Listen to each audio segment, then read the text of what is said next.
From photoshopping fake allegations to death threats in the endgame chat, Dead by Daylight has established itself as one of the most toxic gaming communities. While games like League of Legends and Call of Duty have a pretty public reputation for being toxic, Dead by Daylight seems to fly a little bit under the radar for those who haven't played it. Being an asymmetrical horror game, you might assume it's a fun party game where you can play as some iconic horror movie characters. At least that's what I thought when I first started playing Dead by Daylight. Fast forward 1,000 hours in the game and I can confidently say the experience is anything but relaxed. As killer, you're expected to follow the unwritten rules of Dead by Daylight, which announce things like camping and tunneling. If somebody decides to heal right under hook, you're expected to look the other way to ensure the survivors have a fun game. Failure to do so will get you incredible salt and maybe even a call out on Twitter if you're lucky. As a survivor, you're expected to loop the killer perfectly and read the mind of your teammates. Don't go down early and chase. Don't accidentally run the killer to a generator that your teammates are working on. Don't mess up your flashlight save, and don't open the exit gate up early. Those actions will get you hate comments from both your teammates and the killer alike. So what is it about Dead by Daylight that makes it so toxic? Here's a perfect example to explain it. The date is May 17th, 2021. Chicago White Sox player Yermin Mercedes steps up to the plate in the 9th inning and blasts a home run over the center field wall. This would usually be a moment of celebration, but the reaction is the exact opposite. Yermin's coach goes in front of the press and states that Yermin's behavior was unacceptable. Some fans take to the internet demanding an apology from the slugger. The other team even tries to intentionally hit Yermin with the 95-mile-an-hour fastball in a later matchup. This seems like an insane reaction to hitting a home run, but Yermin apparently broke one of baseball's unwritten rules. Because the score was 15-4 when Yermin stepped into the batter's box, his coach wanted him to simply not swing the bat. Some fans thought Yermin's behavior was completely disrespectful, while others thought it was dumb to be upset at a baseball player for doing what he gets paid to do: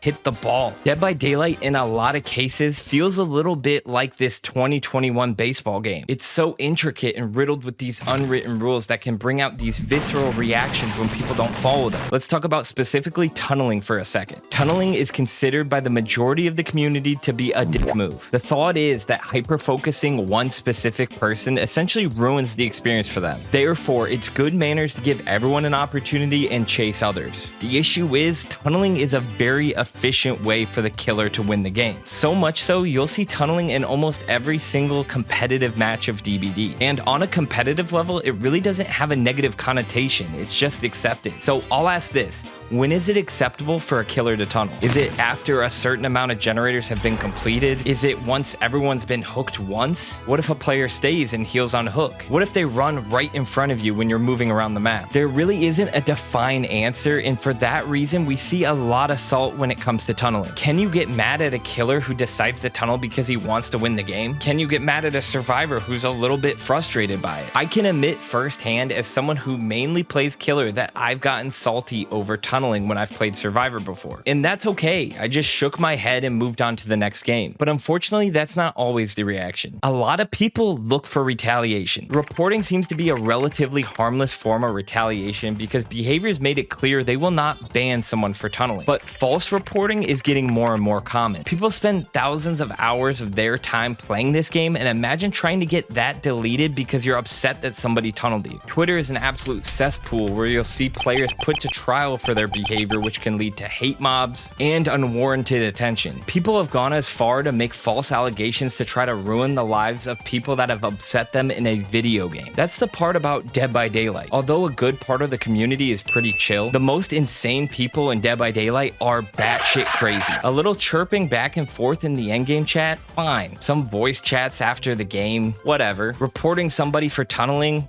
that's pretty salty, but it isn't really gonna go anywhere. False reporting that someone's being racist just to try to get them banned? Okay, whoa. Going on Twitter to post an out-of-context clip to incite hate? Yo, this is going way too far. Posting fake allegations to try to ruin someone's life? What the fuck is wrong with people? So, although as a whole, I don't think Dead by Daylight is the most toxic community in the gaming sphere, I do think that the Dead by Daylight maniacs are some of the most unhinged people I've ever seen in any game. But it just doesn't make makes sense. It's Dead by Daylight. It's not made to be taken that seriously. Well, there's actually features in this game that help promote this toxicity. Some of these same features we see in one of the most toxic games of all time. That game is Call of Duty. I had 2 bullets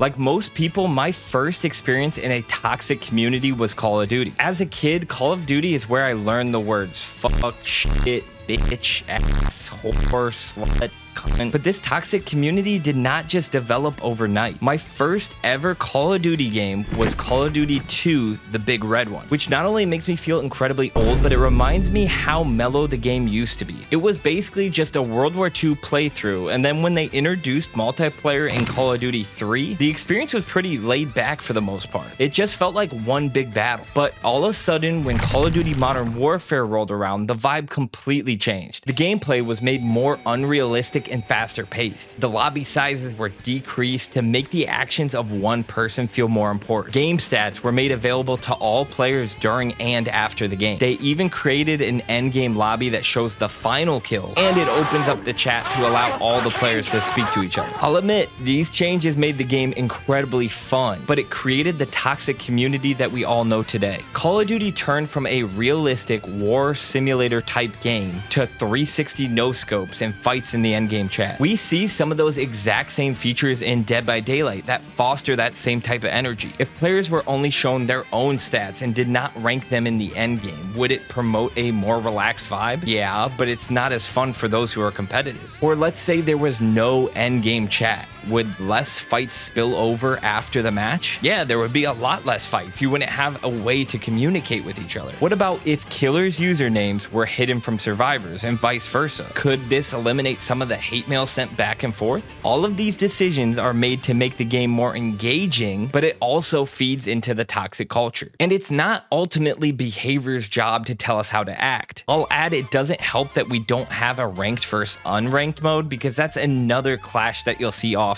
People who want to try hard versus people who want to joke around is just a recipe for disaster. I really do think these unwritten rules spark a lot of these conflicts, and let me know in the comments one unwritten rule you've heard of, whether you think it's stupid or not. I want to compile a bunch of these for a different video, but if you've enjoyed this one, please make sure to subscribe. We also just changed our Twitch to StrazYT, so be sure to follow if you haven't yet. We're currently doing 7 days of no perks, which has been absolutely brutal so far. Hopefully we'll see less toxicity in the future, but I fear the killer versus survivor mentality will continue to hurt the game. If you want to watch my video on why we need to stop assuming the other side has it easy, you can watch this video right here.